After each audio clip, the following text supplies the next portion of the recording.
ಇನ್ delimitation ಯಾಕೆ ಮಾಡ್ತಾ ಇದ್ದೀರಾ ಅಂತ ಕೇಳ್ತಾ ಇದ್ದಾರೆ. ಇದನ್ನ ನಾನು ಇಲ್ಲಿರುವಂತ ಎಲ್ಲ ತಾಯಂದ್ರಲ್ಲಿ ರಿಕ್ವೆಸ್ಟ್ ಮಾಡ್ತಾ ಇದ್ದೀನಿ, ನೀವು ಜನರ ಹತ್ರ ಹೋದಾಗ ಈ ವಿಚಾರವನ್ನ ಬಹಳ ಸ್ಪಷ್ಟವಾಗಿ ತಿಳಿಸಿ. ಲಾಸ್ಟ್ ಭಾರತದಲ್ಲಿ ಡಿಲಿಮಿಟೇಷನ್ ಅಥವಾ ಈ ಸೀಟ್ಸ್ ಗಳ ಸಂಖ್ಯೆ ನಿರ್ಧಾರ ಮಾಡಿದ್ದು 1971 ಇಸ್ವಿಯಲ್ಲಿ. ಯಾವಾಗ? 1971 ಇಸ್ವಿಯಲ್ಲಿ ನಿರ್ಧಾರ ಆಯಿತು. ಸಂಸತ್ತಿನಲ್ಲಿ 543 ಸೀಟ್ ಇರಬೇಕು ಅಂತ.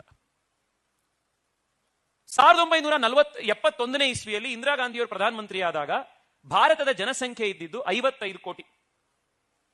55 ಕೋಟಿ ಜನಸಂಖ್ಯೆಗೆ 543 ಸೀಟ್ ಇರಬೇಕು ಅನ್ನೋದನ್ನ ನಿರ್ಧಾರ ಮಾಡಿದ್ರು. ಇವತ್ತು ಭಾರತ ಜನಸಂಖ್ಯೆ ಎಷ್ಟು? 140 ಕೋಟಿ. ಇವರು ಡಿಲಿಮಿಟೇಷನ್ ಬೇಡ ಅಂತ ಇದ್ದಾರೆ.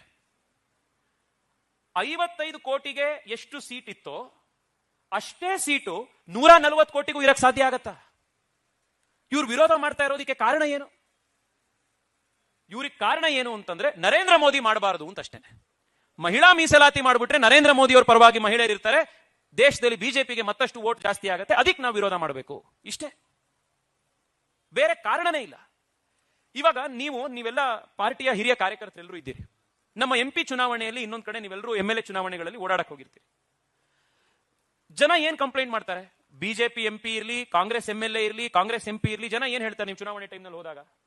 ಸರ್ ಸಿಗ್ಲಿಲ್ಲ ಸರ್, ಕಾರ್ಯಕ್ರಮ ಕರೆದಿದ್ವಿ, ಬರಕ್ಕಾಗಿಲ್ಲ ಸರ್, ನಿಮ್ಗೆ ಎಷ್ಟೋ ದಿವಸ ಆದ್ಮೇಲೆ ಸಿಕ್ಕಿದ್ರಿ. ಯಾಕೆ ಹೇಳ್ತಾರೆ ಇದನ್ನ? ನಿಮಗೆ ಬೆಂಗಳೂರು ದಕ್ಷಿಣದನೇ ಉದಾಹರಣೆ ಕೊಡ್ತೀನಿ. ಇವತ್ತು ಬೆಂಗಳೂರು ದಕ್ಷಿಣದಲ್ಲಿ 29 ಲಕ್ಷ ವೋಟರ್ಸ್ ಇದೆ.